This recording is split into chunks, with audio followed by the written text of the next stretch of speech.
What up, everybody? It's Aaron with Robert. Get your geek on, and we are here to talk our review of episode 4 of Loki. The Nexus event. He knows the names. I do. I don't. It's okay. So yeah, spoiler alert, because we're going to talk about this Spoilers. episode. We're going to talk spoilers. And I'm going to say it right off the bat. WandaVision, Yes. Falcon and Winter Soldier, Loki. We've had 9 WandaVision, 6 Falcon and Winter Soldiers, 15, now 4. 19 episodes of Marvel MCU television. This is the best one. Yes, the I best kind of one. agree with that. I will finally agree with that one. This because was this such a episode- good episode. Finally we're moving along with the story. We've already set everything up.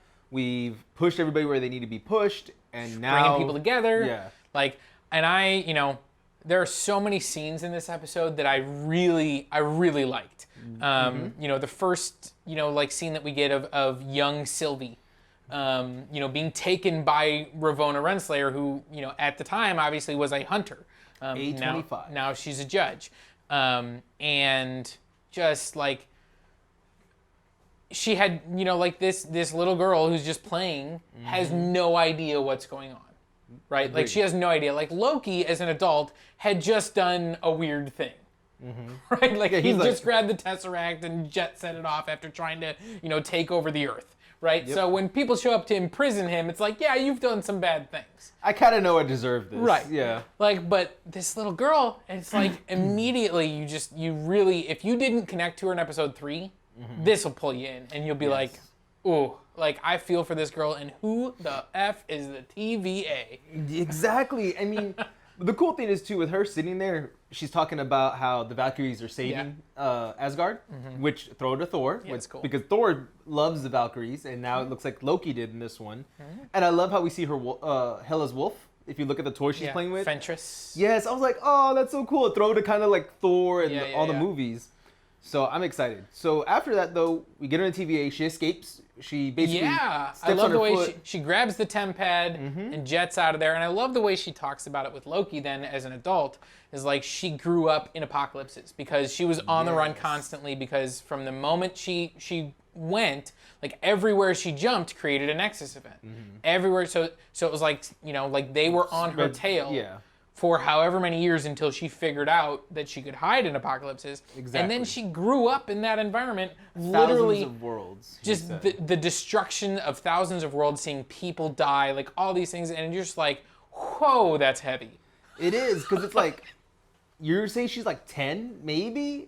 And Well, it's like, and Asgardians age differently, so, Yeah. I mean, she might have been 300 and looked like a 10-year-old, we don't know. which is still young for them, though. Like, Right. you say, and no telling how many years she's at now as an adult, because like you said, they age differently. So say it's another few hundred years. Dang, how many Earths or worlds in general have you seen destroyed, and millions, if not billions, of people dying that you can't save? And not that she may want to save them, but it's like, Well, you do see that moment when she's first brought to the TVA and she sees the other person like struggling and she's like, help him.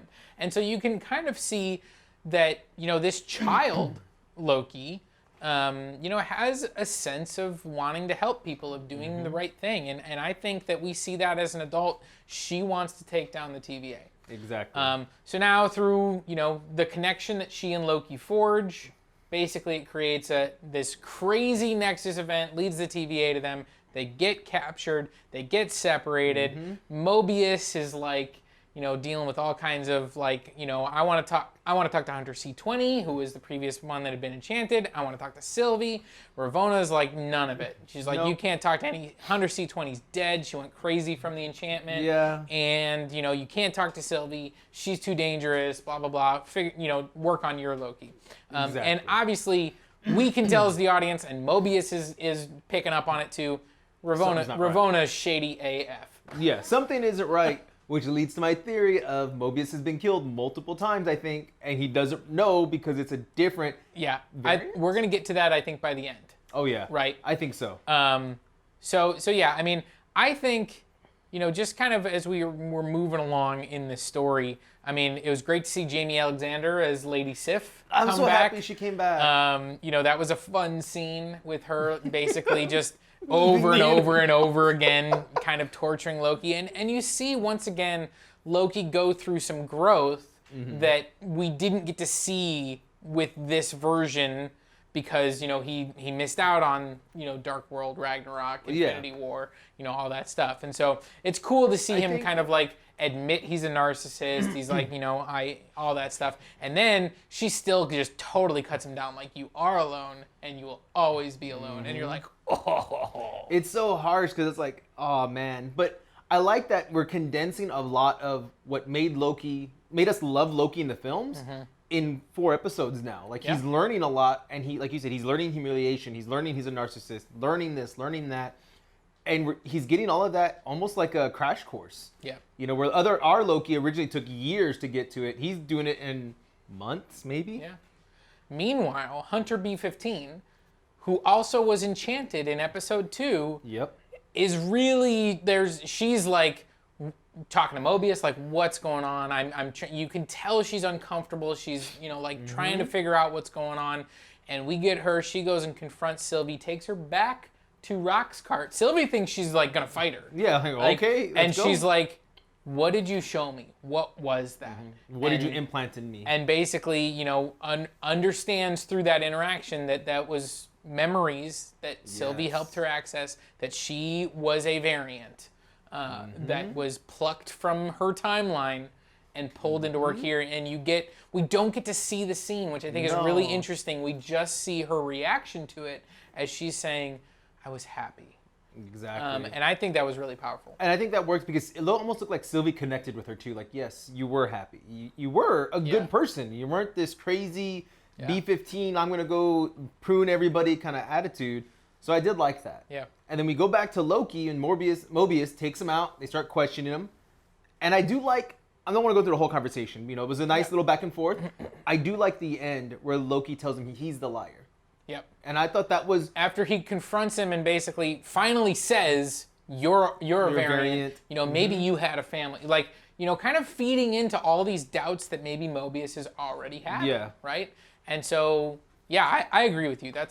I just loved it because he's moment. Like the only one that's telling, what does he say? Something about you're telling the lies. Or right, you're the biggest liar here. Yeah. And Mobius is like, oh, because I lied about your girlfriend. Because he had said, like, Sylvia's died. And he's like, no, because you're lying to yourself. And you definitely see the relationship that was established in episodes 1 and 2 between Loki and Mobius really does come to a head in this episode, where I think they do genuinely like one another. And so they both feel betrayed. They both feel like the other one's not listening to them, doesn't care about what they have to say. And so when Loki, kind of cuts him down after, and Mobius has been cutting him down a lot too. Oh yeah, they were going at each other. It really, I think it just cements how Mobius was already feeling. He goes into Ravona's office, switches out the temp pads, finds out that Hunter C-20 was basically saying this thing that Loki just said to him, which is that you're all variants, and that his partner, his buddy, his friend, Ravona, was in the room during that interview and cut the interview short. And clearly, if Hunter C-20 is dead, which we assume she is, Ravona did it, and if she's not dead, she's being tortured somewhere and turned back into Hunter C-20 probably. Erasing her memory or whatever. And I think the look solidified that she was in on it, though. Because that look of like, oh, crap, she knows. Well, and you can tell later in the episode when Mobius confronts her and he starts to say things. She's like, prune him, like right now. Yeah, she's like, get rid of it. Which, by the way, I mean, when that happened, I was like, holy crap. Loki's like one friend in life, finally. Yeah. Like, he finally gets a friend. And we kill him. Okay, I have to back up to right before the pruning happens. When Mobius comes to Loki and he's like, are you telling the truth? Like, what's going on? Like, are we going to do this? We're going to do this. And I love his closing line to him when he's like, you can be anything you want, even somebody good. Even somebody good, yep. Just in case nobody ever told you that. Because Mobius is his friend. And it's like, it's just this lovely thing to say to someone who views themselves as the villain. And even earlier in the show, Mobius had been like, you're destined to lose. Yeah. Your job is to turn other people into the best version of themselves while you fail. Like, all this stuff, and so I love him saying, like, it's your choice, which is a total reversal from the Mobius that we had early. Loki was the one trying to say, we need to have chaos. We need to have free will. Yes. We need to have all those things. And Mobius is like down the line. And so now you have Mobius flipping that, saying, you have a choice. Yeah. You can be good if you want to. Which, again, is just like, not only do you have the capacity for good, but you also, can make that choice if you want to. Exactly. Which, Loki's probably always, he's the god of mischief. Yeah. So he's supposed to be a trickster. He's supposed to be like all these things. Exactly. You have someone saying, no, you can be good if you want to. Yeah. And And then immediately to have him then killed I'm sorry though, like right in front of Loki. that was a fun little speech where he's like, maybe I had a jet ski, and I'm like, he might have had a jet ski. Maybe that's why he does We're like bringing jet it back. skis. Yeah. And I love how we, like you said, we bring it back. And I'm sorry, I forgot how good of an actor Owen Wilson can be, because that touched me. And then when he gets pruned, I was like, I know. Like, and even Loki was just kind of like, And at that's my friend, at like my that only moment- friend in life. And at that moment in the episode, pruning means disintegrated and Exactly. death. That's what He's that dead. means. Yeah. So that's how we view it. Now, as we get later in the episode, we're gonna find out whether that's maybe true, maybe not. Maybe not. Um, I'm sorry though, I really got to say Okay. this. So we get to the scene where now we get, what's her name, Ravonna, whatever, Yeah. grabs both of them. They're taking them to the elevator to Yeah. go see. this is the scene. is The the main scene. the elevator scene, like just the elevator moment. The right before it to me even. Okay. So when they're both there and Sylvie looks at him, "Are you okay?" And that nod by Loki, because he's so. I'm sorry, Yeah. I guess because I never get to see Loki really sad. Vulnerable. And because he hides it from everybody. Yeah. He did it with Thor in Dark World, where he's like, "Oh yeah, everything's fine," and it's Right. like, oh, "Drop the illusion." He's all like, "I hate Yeah, this," yeah, yeah. and then we just see the one little nod. Well, and he's not gonna fake it with Sylvie. No. This is another version of himself. This is, Exactly, he can be himself now. right. And so, I love that. But the elevator scene, when Sylvie says, "Do you remember me?" and Ravonna says yes, and she's like, "What did I do?" And you can tell Ravonna absolutely remembers. Oh, she does, because that smirk. And then she just says, absolutely trying to make this woman's last moments the worst they can yeah. be. She's like, I don't remember.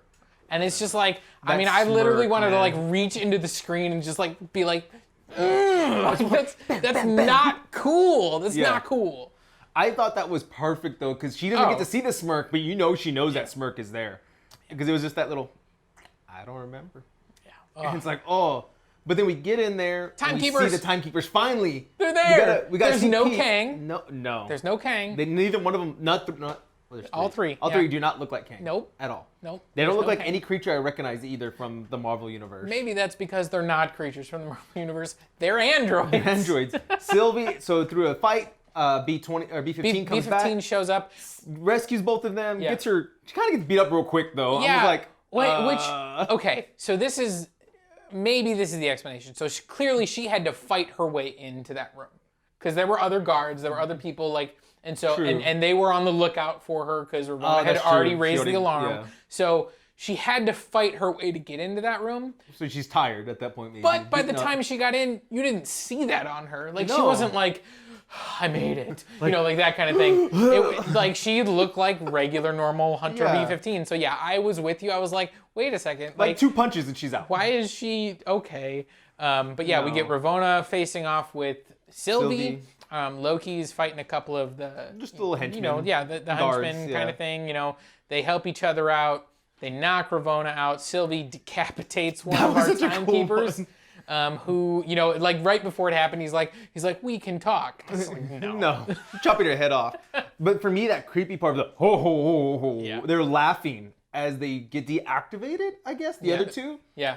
I don't get that. Yeah. That was weird. It's not explained. No. Right. So we got one decapitated one and 2 powered down ones. Yep. And then, we get Loki doing something he's never done before. Bearing his soul. He's trying to tell Sylvie how he feels, and I love how clueless Sylvie is. She is so clueless. Because what? and I guess okay, she was a kid, Arrested Development, and then she's been living on the run, like all this stuff. So she's never really formed a real relationship with someone, not at and so all. you understand why. But she is so clueless. Like he's clearly trying to tell her that he loves Care her. for you, I love you. Yeah. And it's like, And she just has no concept. She's like, "What are you trying to say? Just do it. Like, just say it. Like, what's going on?" And before he can get it out, our Loki gets pruned. he gets pruned. and then she knocks Ravonna down, Yeah, and about then to prune her. Sylvie's Yeah, pissed at she's Ravonna. ready to kill her. But And Ravonna instead- says, do it. Like, you can see there's something more going, like, she's not just pure evil, like, she is. Yeah. But she also might be doing some of this against her will. Because she didn't fight real hard at the beginning when Sylvie was a kid. Like, she didn't, like, immediately chase after her or anything like that. And then this moment, you can see in her mind, it's either a, you know, I hate what I've been doing and take care of me, or it's a, I'm so scared of what else is out there that I would rather die right here. Or she knows what happens when it's you get all pruned. being pruned, or it's all going according to the plan that Kang has. Because Kang's behind all of this somehow. And she knows he'll just get her from another timeline and bring her over and everything is okay. Maybe. That's what I think. Post-credits scene. The first one. So, again, spoiler alert. Yeah, biggest spoiler alert. If you didn't know that there was a post-credit scene, pause the video, go watch the very end of the episode, the post-credit scene, and then come back. So now you're back. Welcome back. Loki wakes up. He's been pruned, and he's like, am I in hell? Which is, you know, the mythological hell, H-E-L. Yeah, I'm glad they did the caption spelled that yeah, right. which is just the afterlife. You know, so he's like, okay, he doesn't go to Valhalla, and he knows he's not going to go to Valhalla. Right. Is this where I'm at? And you know, he's like, am I dead? And then you hear a voice say, not yet, but you're gonna be if you don't come with us. And we pan over. Cut to a team of Lokis. We've we got like alligator one. Alligator with Loki a little with boy. the horns. Yeah, I like that he had the horns. I was like, I love it.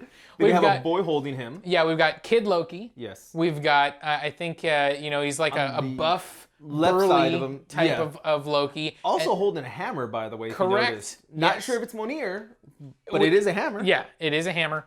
And then we have comics book accurate I love Loki, yes. played by, now I'm blanking on the name. He's a very, very famous actor. Oh, I didn't know that.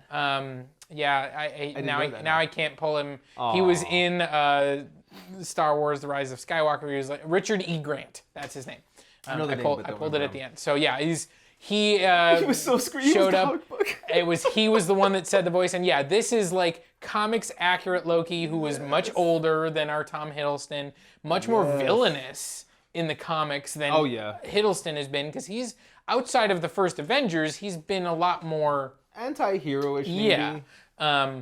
And so yeah, this is like, at least in the comics, this character is a lot more villainous. My question to you, as we're kind of wrapping up here, my question is this a case where, so if you get pruned, you go to wherever this is, and this is like a post-apocalyptic New York, it looks like. There's like a broken down Avengers Tower in the background and stuff. So my question is, does everybody that gets pruned end up in the same place, or do all of the variants that are you get your own place? So is this like the Loki variant place that only Lokis live in, and all the Loki variants are here that have been pruned, and there's nobody else? Or like, is he gonna run into Mobius, who was also pruned? Like, are they in the same location? I think everybody's in the same location, and the only reason I think that is because we still have a scene from the trailers that we haven't seen where he's like mayor. Yeah. And we haven't seen that. But it does look like he's in a rundown building in that one. Yep. So maybe everybody does kind of get there, and he's going to try to rise everybody together and like, yeah, we're going to take down TVA, because now he'll have an army of Lokis plus an army of people who've been pruned who are probably going to hate the TVA. Yeah. So now he has just this huge army at his beck and call. Could be. And then if you do have Mobius there, Mobius is going to know how to get in and out, probably with better than anybody. Well, it could be a bunch of Mobiuses. If your original theory is there right. would be like multiple. There could be, which again in the comics, like Mobius, the TVA is entirely Mobiuses. Yeah. Like there's just a bunch of clones of Mobius. So if they put that Easter egg where there's a bunch of Owen Wilsons running around. Oh my God, I would love that. And I know they're not going to do it, but I just want like a 50-person Owen Wilson going, wow. that would be so good. They're not going to do it. No, they won't. I want What's-His-Face to do like just one quick quip it from Wedding Crashers, the other guy that's always with Vince him. Vaughn? Yeah, Vince Vaughn to pop up for no reason. I think we need to talk about it maybe in a different video, but I'm interested as to why the TVA is... I think, populated entirely by humans. That is true. Like, We haven't seen one alien. I think that's a little bit odd and maybe food for thought. Food for thought. So, but I think we've kind of hit time. Yeah. I think this is a good video. Yes. We've talked about a lot. This episode was awesome. I loved it. Go Full watch of it. surprises. I mean, when Mobius got pruned, I was like, what? I was surprised. And then when Loki got pruned, I was like, Wait. my first reaction was, oh my God. And then my second Yeah. reaction was, okay, so that must not be death. Yeah. Because like we've got 2 episodes more. we can't kill Hiddleston off that quickly. And then of course we get the post-credit scene, which kind of gives us that. But I'm so ready for episodes 5 and 6. I'm excited. Come on. So let us know what you think down below in the comments. Make sure you subscribe to the channel and hit that notification button. So that way, you can see all of our videos come out and all of our reviews, our other segments out there that are coming out, Cereals of Soup, News from the Multiverse, and another show we are working on. Ooh. So let us know about all those. Go check out our podcast as well at Official GYGO. You can find that out on any podcast platform that you listen to a podcast on. So go do all that. And at the same time, stay geeky, guys, and get your geek on.